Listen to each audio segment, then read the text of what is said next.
మీది ఎయిర్టెల్ నంబరా? ఖర్చు తక్కువలో ఈ ప్లాన్‌తో రీచార్జ్ చేసుకుంటే బెటర్. ఈ యొక్క టాపిక్ గురించి పూర్తిగా తెలుసుకుందాం అందుకంటే ముందుగా.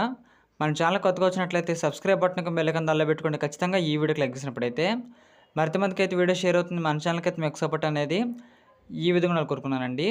మీది ఎయిర్టెల్ నంబరా? ఖర్చు తక్కువలో ఈ ప్లాన్‌తో రీచార్జ్ చేసుకుంటే బెటర్ అని చెబుతున్నారండి. ఈ యొక్క టాపిక్‌లో మనం చూసినట్లయితే మనలో చాలామంది హై స్పీడ్ ఇంటర్నెట్ డేటా మనకైతే ఆస్వాదించేందుకు వైఫై కనెక్షన్ అయితే వాడుతుంటారండి.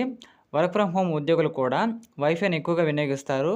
ఓటీటీలో హై క్వాలిటీలో సినిమాలు, వీడియోలు వీక్షించేందుకు కూడా కేబుల్‌కి బదులు బ్రాడ్‌బ్యాండ్ కనెక్షన్ మనకి తీసుకున్న వాళ్ళైతే ఉన్నారని చెప్పుకోవచ్చండి. ఇంట్లో ఉన్నంతసేపు వైఫైని కనెక్ట్ చేసుకొని, ఆఫీస్‌కి వెళ్ళాక కూడా వైఫై కనెక్ట్ చేసుకునే వాళ్ళైతే ఇంటర్నెట్‌ని పొందే జనం మన దేశంలో అయితే కోట్లలో ఉన్నారని చెప్పుకోవచ్చండి. అదేవిధంగా ఇలాంటి వాళ్ళకైతే మొబైల్ డేటాతో పెద్దగా పని ఉండకపోవచ్చని చెప్పుకోవచ్చండి. అసలు మొబైల్ డేటా అనే వీళ్ళకైతే అక్కర్లేదని కాదు. కానీ లిమిటెడ్ డేటా సరిపోతుంది. అలాంటి వాళ్ళల్లో ఎయిర్టెల్ ప్రీపెయిడ్ యూజర్‌లు ఉంటే వాళ్ళకో గుడ్ న్యూస్ అని చెప్పుకోవచ్చండి. రూ. 509కే ప్లాన్‌తో రీచార్జ్ చేసుకుంటే 84 రోజుల పాటు మనకైతే అన్‌లిమిటెడ్ వాయిస్ కాల్స్‌తో పాటు 6 జీబీ హై స్పీడ్ డేటా మనకు పొందవచ్చండి. 1000 ఎస్ఎంఎస్‌లు పంపించుకోవచ్చు. 84 రోజులకు 6 జీబీ డేటా సరిపోతుందా అనే డౌట్ రావచ్చండి. ఇంట్లో, ఆఫీస్‌లో వైఫై వాడే వాళ్ళకి దాదాపుగా సరిపోతుంది.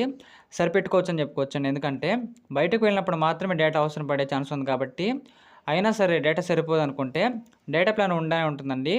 రూ. 99తో రీచార్జ్ చేసుకుంటే 20 జీబీ డేటా మనకైతే 2 డేస్ వ్యాలిడిటీతో మనకైతే పొందవచ్చండి. అదేవిధంగా వ్యాలిడిటీ కూడా సరిపోదనుకుంటే రూ. 121తో మనమైతే రీచార్జ్ చేసుకుంటే 6 GB data high speed data పొందవచ్చండి. అదేవిధంగా ఎగ్జిస్టింగ్ రీచార్జ్ ప్లాన్ కూడా వ్యాలిడిటీ ఉన్నన్ని రోజులు మనకైతే డేటా ప్లాన్ కూడా మనకైతే యాక్టివ్‌లో ఉంటుందని చెప్పుకోవచ్చండి. భారత్‌లోని ప్రముఖ టెలికాం కంపెనీలు రీచార్జ్ ప్లాన్లు మనకైతే టారిఫ్ ధరలు బాగా పెంచిన సంగతి తెలిసిందేనండి.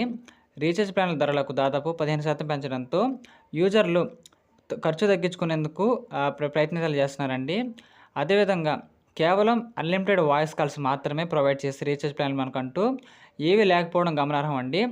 అవసరం కాబట్టి ఉన్నా లేకపోయినా డేటాతో కూడిన ప్లాన్‌నే మనం రీచార్జ్ అనేది చేసుకుంటున్నాం కాబట్టి, అందుకే కాల్స్ మాత్రమే అవసరం అని భావించే యూజర్లకైతే తక్కువ డేటా వచ్చినప్పటికీ ఎయిర్టెల్ ప్రొవైడ్ చేస్తున్న రూ. 509 ప్లాన్ మనకైతే రీచార్జ్ అనేది చేసుకోవడం బెటర్ అని చెప్పుకోవచ్చండి. ఇలాంటి మరిన్ని కరెంట్ అఫైర్స్ కోసం మన ఛానల్‌ని లైక్ చేయండి, షేర్ చేయండి, సబ్స్క్రైబ్ చేసేయండి ఖచ్చితంగా. Thank you.